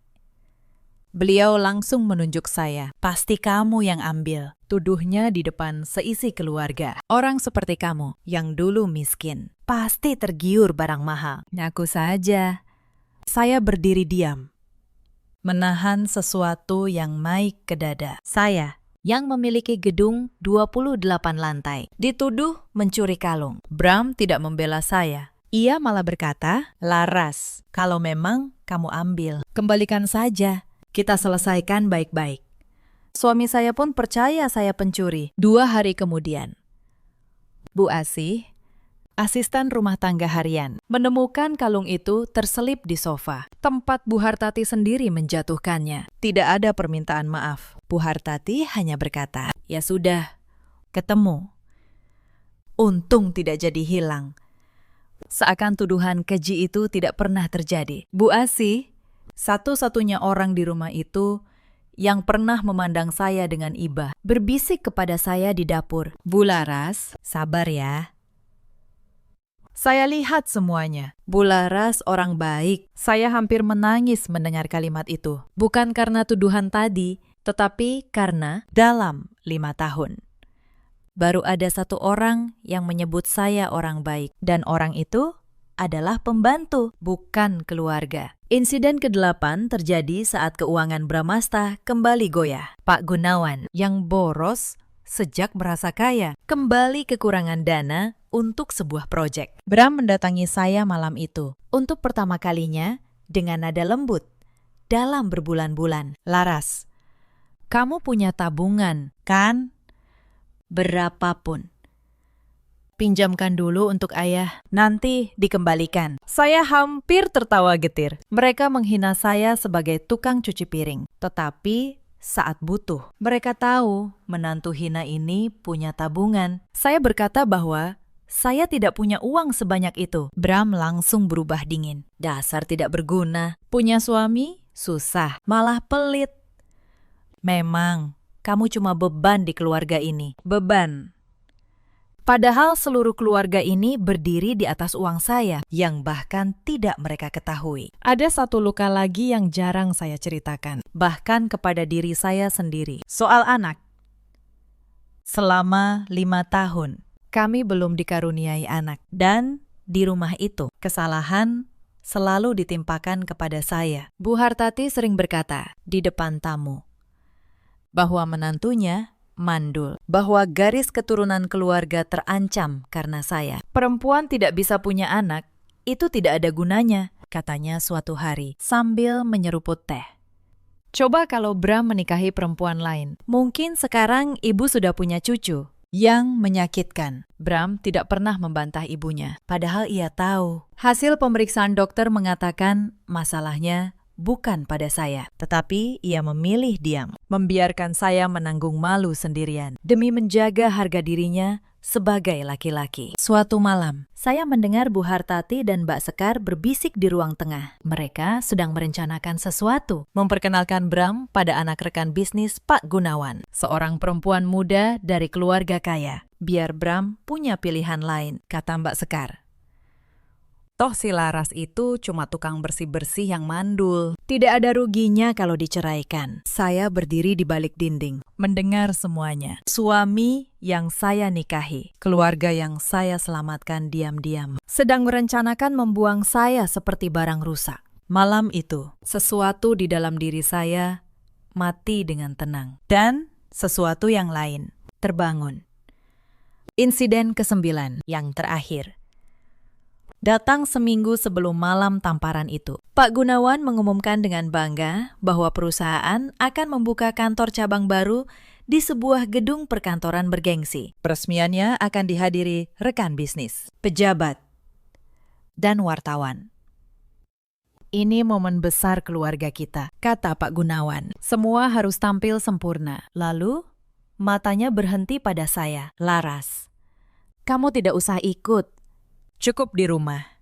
Atau kalau mau datang, datang saja sebagai yang membantu di belakang. Jangan sampai relasi bisnis kami melihat ada anggota keluarga yang penampilannya seperti pembantu. Bram mengangguk setuju di sebelahnya. Suami saya mengangguk saat ayahnya menyebut istrinya seperti pembantu. Malam itu, saya tidak tidur. Bukan karena marah, saya sudah melewati fase marah. Saya hanya membuka laci paling bawah di meja kerja pribadi saya, mengambil sebuah map tebal, dan membacanya pelan-pelan sampai pagi. Di dalam map itu ada sesuatu yang akan mengubah segalanya. Salinan kontrak investasi 80 miliar, lengkap dengan tanda tangan Pak Gunawan. Salinan kontrak sewa gedung, dengan klausul yang memberi saya hak mengakhiri sewa kapan saja. Catatan keuangan yang membuktikan kemana uang investasi itu mengalir. Berapa yang dipakai untuk kepentingan pribadi keluarga. Berapa untuk tas Mbak Sekar. Berapa untuk gaya hidup mewah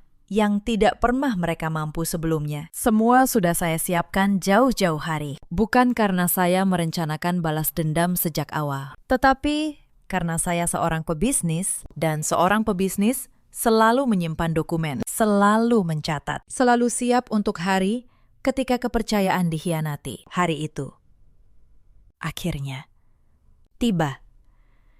Saya menutup map itu saat fajar menyingsing. Saya menatap bayangan saya di jendela. Selama 5 tahun, saya membiarkan mereka melihat versi diri saya yang mereka inginkan. Versi yang lemah, yang patuh, yang bisa diinjak.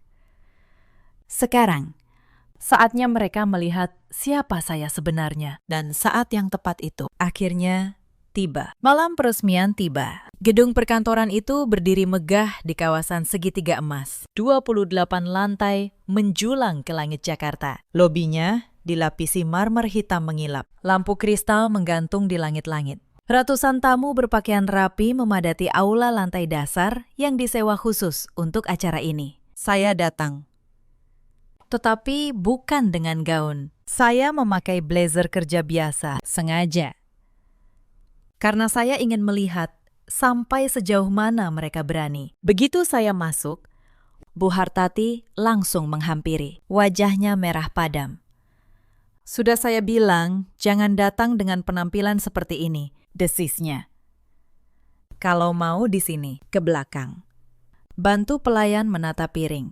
Jangan berdiri di sini seperti kamu salah satu tamu. Saya tidak bergerak. Pak Gunawan naik ke panggung kecil di depan, memegang mikrofon, dan mulai berpidato dengan suara bergetar bangga. Hadirin yang terhormat, hari ini, keluarga Bramasta membuka lembaran baru dari sebuah perusahaan kecil. Kini kami berdiri di gedung megah ini, di jantung bisnis ibu kota. Ini bukti bahwa kerja keras keluarga kami membuahkan hasil. Tepuk tangan menggema. Bu Hartati tersenyum bangga di barisan depan. Mbak Sekar memegang ponsel, merekam, memamerkan ke media sosialnya. Lalu Bu Hartati melihat saya masih berdiri di tengah, di antara para tamu terhormat, dan kesabarannya habis. Beliau melangkah cepat dan di hadapan ratusan mata. Tangannya melayang.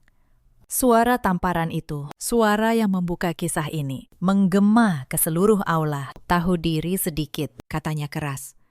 Siapa yang mengizinkanmu berdiri di panggung keluarga ini? Pergi ke belakang. Urus piring kotor, itu tempatmu. Mulai hari ini, kamu bukan menantu saya lagi. Aula senyap. Para tamu menahan napas. Bram menunduk. Mbak Sekar tersenyum. Saya berdiri tegak. Pipi saya panas, tetapi pandangan saya jernih. Saya memasukkan tangan ke dalam saku dan mengeluarkan benda dingin yang sejak tadi saya genggam. Sebuah kunci induk gedung ini. Bu, kata saya. Suara saya tenang, tetapi cukup jelas untuk didengar seluruh ruangan. Sebelum saya pergi, izinkan saya bertanya satu hal kepada Bapak. Saya berbalik menghadap Pak Gunawan di panggung. Pakistan, gedung megah ini yang Bapak banggakan sebagai bukti kesuksesan keluarga. Bapak menyewanya atau membelinya? Pak Gunawan terdiam sejenak. Tentu saja menyewa, tapi apa urusanmu? Itu bukan urusan tukang cuci piring. Berapa harga sewa lantai-lantai ini? Pakistan, mengapa begitu murah? Padahal ini gedung paling bergengsi di kawasan ini. Wajah Pak Gunawan mulai berubah. Karena pemiliknya memberi kami harga khusus. Apa pedulimu? Saya melangkah ke depan, perlahan. Sampai berdiri di tengah aula, di bawah lampu kristal. Karena pemilik gedung ini, kata saya, memutuskan memberi Bapak harga murah. 2 tahun lalu, tepat saat perusahaan Bapak hampir bangkrut dan tidak ada satupun investor yang mau mendekat, saya mengangkat map tebal yang saya bawa dan membukanya. Mari saya bantu mengingatkan. 2 tahun lalu, PT Bramasta Karya nyaris ditutup. Utang menumpuk. Lalu, tiba-tiba, datang sebuah perusahaan investasi yang menanam 80 miliar tanpa banyak syarat.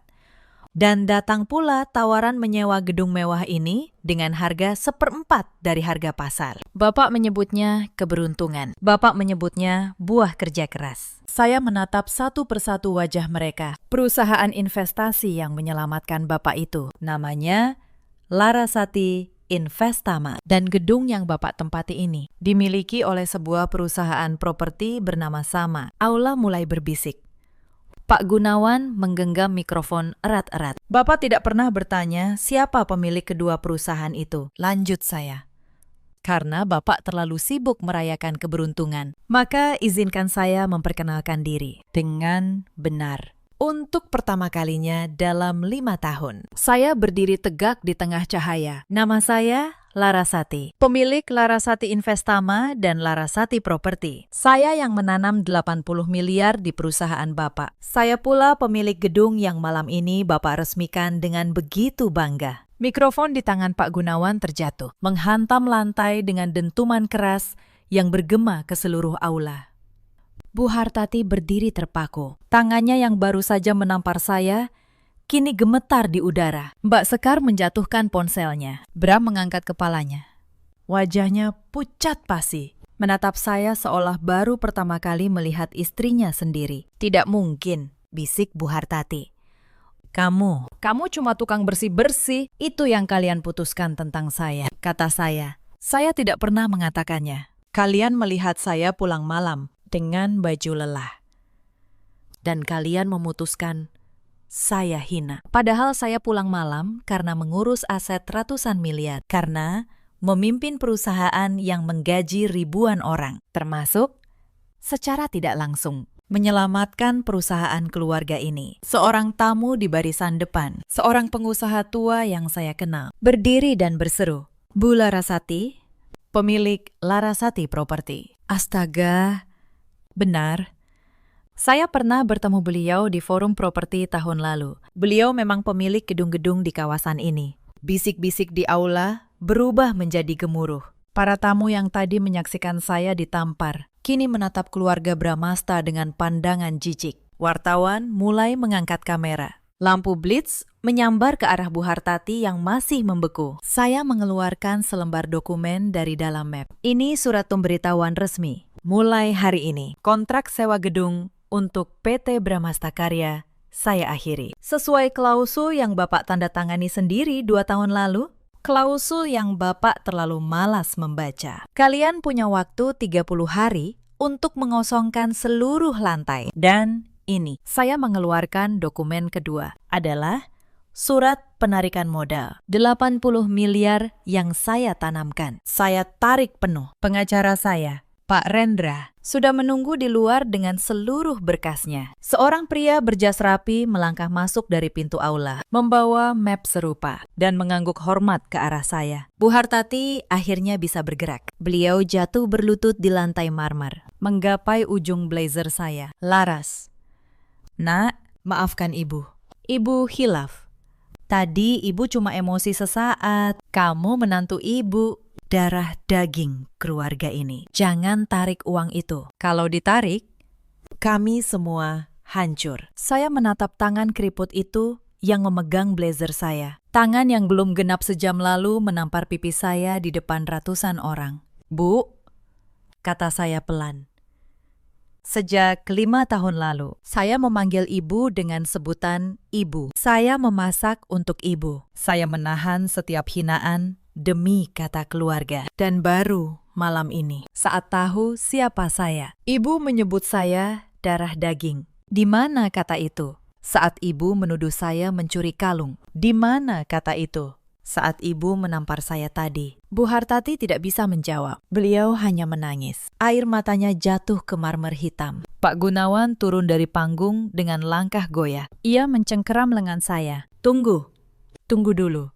Jika modal ditarik dan gedung dikosongkan, perusahaan kami akan hancur. Semua akan tahu Bramasta gagal. Larasati, kamu kan menantu kami, kita keluarga. Saya menatap tangannya yang mencengkeram lengan saya, lalu menatap matanya. Keluarga, ulang saya pelan. Kata itu menarik sekali. Tadi, belum genap 1 jam yang lalu, istri Bapak menampar saya di depan ratusan orang dan berkata, saya bukan menantu beliau lagi sekarang. Saat tahu siapa saya, tiba-tiba saya keluarga lagi. Saya melepaskan tangannya dari lengan saya. 1 jari demi satu jari. Saya menunggu 5 tahun untuk dianggap keluarga. Bukan menunggu uang, bukan menunggu hormat karena jabatan. Hanya menunggu diperlakukan sebagai manusia. Setiap pagi saya bangun jam 5, memasak 10 lauk, mencuci pakaian dalam orang lain, ditampar saat sakit, dihina sebagai tukang cuci piring, dan tidak sekalipun, tidak satu kali pun ada yang berdiri membela saya. Saya menoleh ke arah Bram, terutama kamu. Bram membuka mulut, tetapi tidak ada suara yang keluar. Wajahnya yang tadi angkuh, kini hancur, seperti kaca yang retak perlahan. Laras, Aku tidak tahu. Kalau aku tahu kamu sekaya ini, itu masalahnya. Bram, potong saya. Kalau kamu tahu saya kaya, kamu akan membela saya. Tapi saat kamu kira saya miskin, kamu membiarkan ibumu menampar saya, dan kamu tersenyum. Cintamu ternyata punya harga, dan harganya adalah 80 miliar. Kamu ingat, lanjut saya. Suara saya merendah. Malam saat ibumu menuduh saya mencuri kalungnya. Kamu menyuruh saya mengembalikannya, seolah saya benar pencuri. Kamu ingat saat ibumu menyebut saya mandul di depan tamu? Padahal kamu tahu hasil pemeriksaan dokter. Kamu diam. Kamu selalu diam. Diam saat aku disakiti. Dan bersuara hanya saat kamu butuh sesuatu dariku. Dan yang paling menyakitkan, kata saya, kamu dan ibumu merencanakan menjodohkan dirimu dengan perempuan lain, membuangku karena kalian pikir aku tidak berharga. Aku mendengar semuanya. Bram, malam itu aku berdiri di balik dinding dan mendengar suami yang kunikahi merencanakan membuangku seperti sampah. Bram terhuyung mundur, wajahnya sepucat kapur. Laras, itu ide ibu. Aku tidak. Kamu tidak menolak, itu sudah cukup. Saya mengeluarkan dokumen terakhir dari dalam map. Surat gugatan cerai sudah ditandatangani. Sudah lengkap. Pak Rendra akan mengurus sisanya, kata saya. Kita selesai, Bram. Dan kali ini, akulah yang memilih pergi. Saya berbalik. Mbak Sekar tiba-tiba berlari menghadang. Wajahnya yang tadi mengejek, kini memelas. Laras, tunggu. Maafkan aku soal uang 50.000 itu. Soal aku menyuruhmu mencuci. Aku cuma bercanda. Kita kan kakak beradik ipar. Mbak Sekar, kata saya. Mbak masih ingat saat Mbak menyelipkan uang 50.000 ke tangan saya, menyebutnya upah. Karena saya biasa kerja kasar. Saat itu, 50.000 itu lebih kecil dari uang yang saya keluarkan untuk secangkir kopi di kantor saya. Tetapi saya simpan kata-kata Mbak. Saya simpan semuanya. Mbak Sekar menelan ludah, tidak mampu menjawab.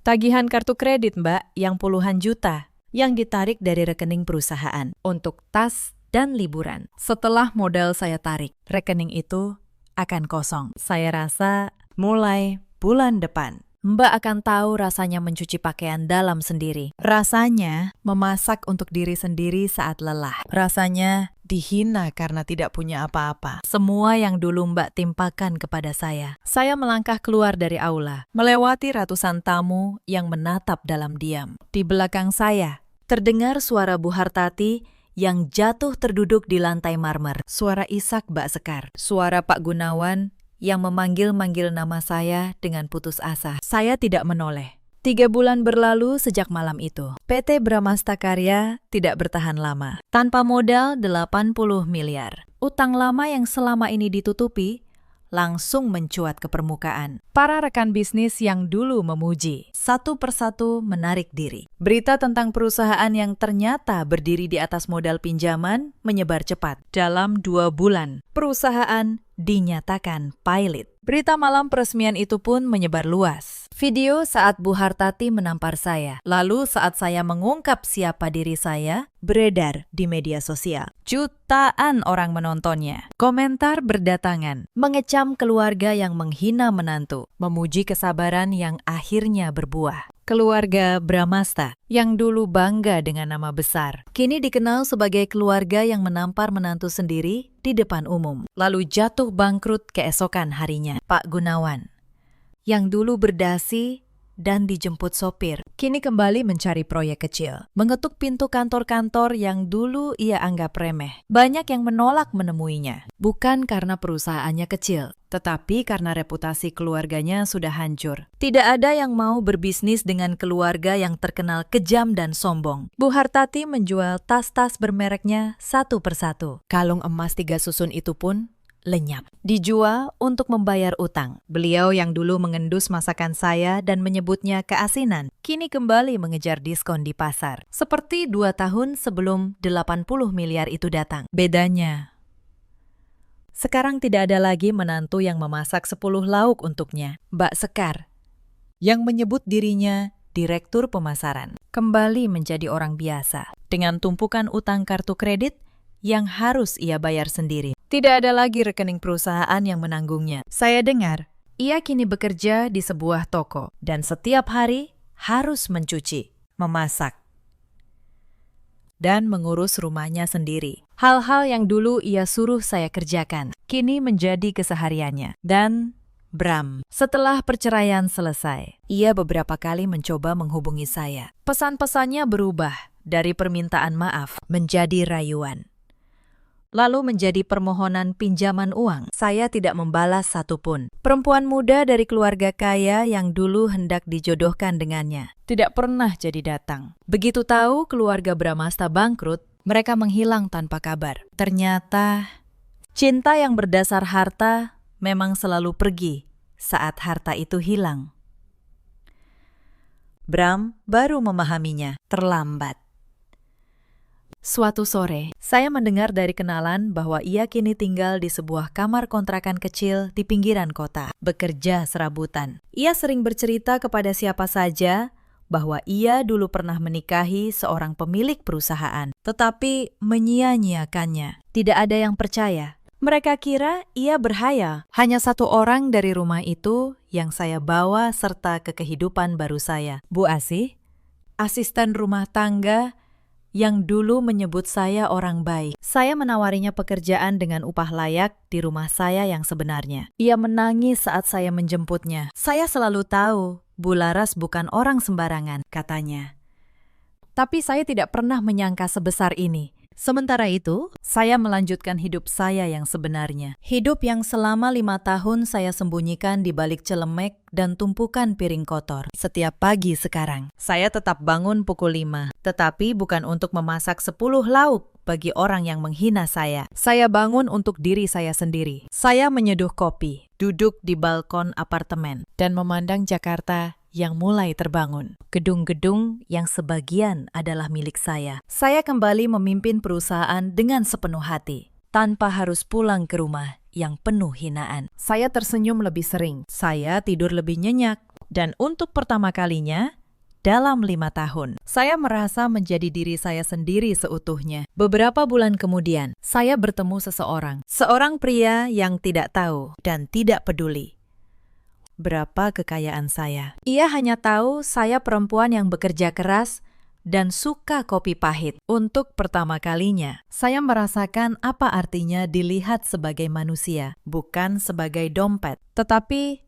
itu adalah cerita untuk lain waktu. Sahabat, cerita ini mengajarkan satu hal. Harga diri seseorang tidak ditentukan oleh seberapa mahal bajunya atau seberapa terlihat kekayaannya. Jangan pernah menghina orang hanya karena ia tampak sederhana. Dan jangan pernah membiarkan orang yang seharusnya kamu cintai diinjak oleh orang lain hanya karena kamu menghitung untung dan rugi. Di luar sana, ada banyak perempuan yang seperti saya dulu. Bangun sebelum matahari, melayani sebuah keluarga yang tidak pernah menganggapnya keluarga. Menelan setiap hinaan demi kata damai yang tidak pernah datang. Kepada kalian semua, saya ingin berkata, kesabaran bukan berarti kelemahan, tetapi kesabaran juga punya batas. Dan ketika batas itu tiba, kalian berhak berdiri dan berjalan pergi. Di luar sana juga ada banyak suami seperti Bram. Suami yang diam saat istrinya disakiti, yang baru menghargai saat sudah kehilangan. Kepada mereka, biarlah penyesalan menjadi guru. Dan ada pula para ibu mertua yang mengukur menantu dari pakaian dan dompetnya. Lupa bahwa yang mereka injak hari ini bisa jadi adalah orang yang esok hari menentukan nasib mereka. Hormat tidak seharusnya diberikan karena seseorang kaya. Hormat seharusnya diberikan karena seseorang adalah manusia. Mereka yang lupa hal sederhana ini, pada akhirnya akan kehilangan segalanya. Dalam hidup, kita selalu punya pilihan. Pilihan untuk memperlakukan orang lain dengan hormat atau dengan hina. Dan setiap pilihan, pada akhirnya, membawa balasannya sendiri. Terima kasih sudah menemani saya sampai akhir. Jika kisah ini menyentuh hati kalian, ceritakan kisah kalian sendiri di kolom komentar. Sampai jumpa di cerita berikutnya.